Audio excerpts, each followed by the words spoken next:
He's a ghost in the shadows, a phantom who terrorized a nation and then vanished without a trace, leaving behind a legacy of fear and a puzzle that has confounded investigators for over half a century. This is not just a story of unsolved murders.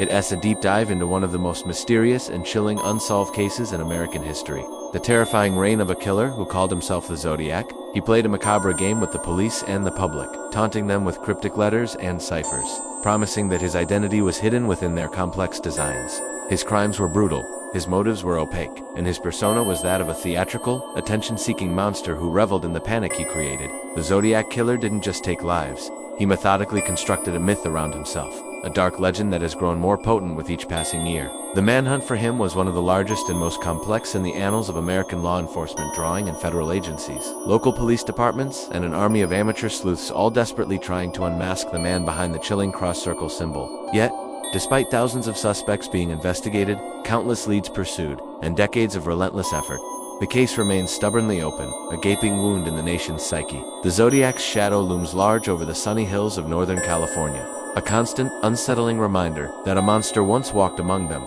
and he was never brought to justice. The story of the Zodiac is a chilling testament to the elusiveness of evil and the enduring power of an unsolved mystery that continues to captivate and terrify in equal measure. The name itself is enough to send a shiver down the spine. The Zodiac remains a haunting symbol of fear and curiosity, a real-life boogeyman whose identity is as elusive as the meaning behind his cryptic messages. His campaign of terror began in the late 1960s, a time of supposed peace and love, which he violently shattered with a series of brutal, seemingly random attacks. On the night of December 20th, 1968, on a lonely lover's lane in Benicia, teenagers David Faraday and Betty Lou Jensen were shot and killed, marking the first confirmed murders by the Zodiac. The sheer senselessness of the attack sent a wave of shock through the quiet community. But this was only the beginning. 7 months later, he struck again. On July 4th, 1969, Darlene Ferrin and Michael Mageau were shot while sitting in their car in a park in Vallejo. Ferrin died, but Mageau miraculously survived, providing the first description of the attacker, a heavy-set man with a stocky build. Less than an hour after this attack, the killer himself made a chilling phone call to the Vallejo Police Department, claiming responsibility not only for the recent shooting, but for the murders of Faraday and Jensen the previous year. It was a bold, arrogant move, a declaration of war against law enforcement and society itself. This was the moment a murderer began his transformation into the Zodiac. The terror escalated on September 27, 1969, at Lake Bear. College students Brian Hartnell and Cecilia Shepard were picnicking when they were approached by a man wearing a bizarre, hooded executioner's costume emblazoned with the Zodiac's cross-circle symbol. In a calm, methodical voice, he tied them up before brutally stabbing them, leaving them for dead.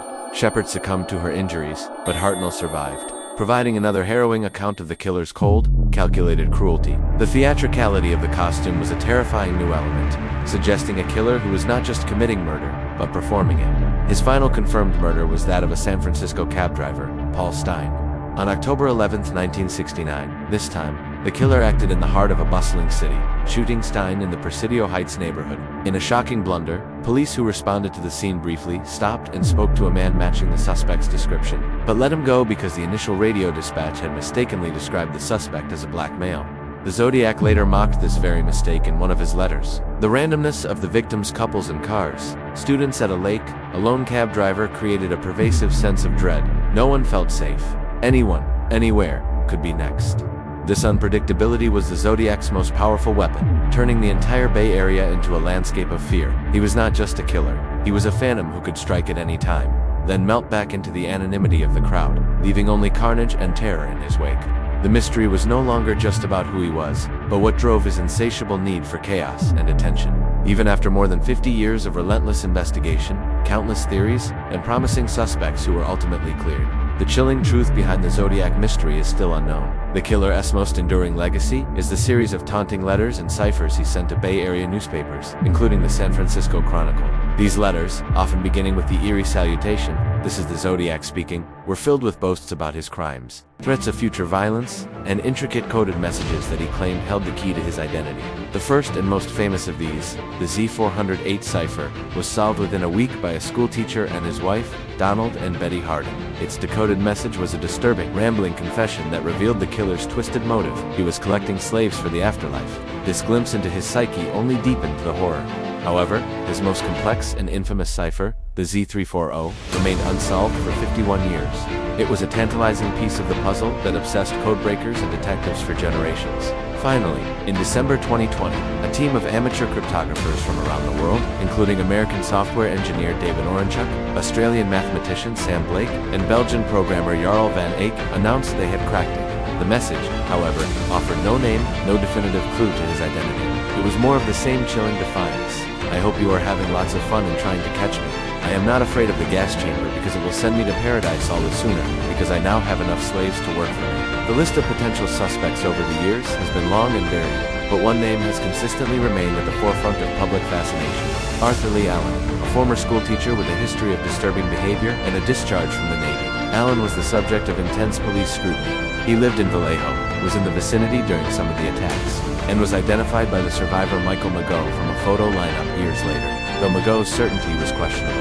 A search of Allen's trailer revealed weapons, and he reportedly owned a Zodiac brand watch, from which he took the killer's moniker. He even made chilling, incriminating statements to friends. However, the physical evidence never conclusively linked him to the crimes. His DNA did not match the partial profile recovered from the stamps and envelopes of the Zodiac letters, and his fingerprints were not a match for the partial prints found at the Stein murder scene. Despite the mountain of circumstantial evidence, the concrete proof needed for a conviction was never found, and Allen died in 1992, taking any secrets he might have had to his grave. Other suspects have emerged, from Richard Gaikowski, a journalist who worked for a counterculture newspaper, to more recent theories pointing to figures like Gary Francis's Post, but none have been definitively proven. The case has become a vortex of speculation, drawing in generations of armchair detectives who pore over the case files, searching for the one clue everyone else missed. But the passage of time has only made the truth more obscure. Witnesses have passed away, evidence has degraded, and memories have faded. The Zodiac killer, it seems, achieved his ultimate goal. He created an unsolvable puzzle, a perfect crime, that has granted him a dark and terrifying form of immortality. He remains a ghost, a name whispered in the dark, a faceless embodiment of pure, unbridled evil that slipped through the cracks of justice, leaving behind nothing but a bloody legacy and a question that may never be answered.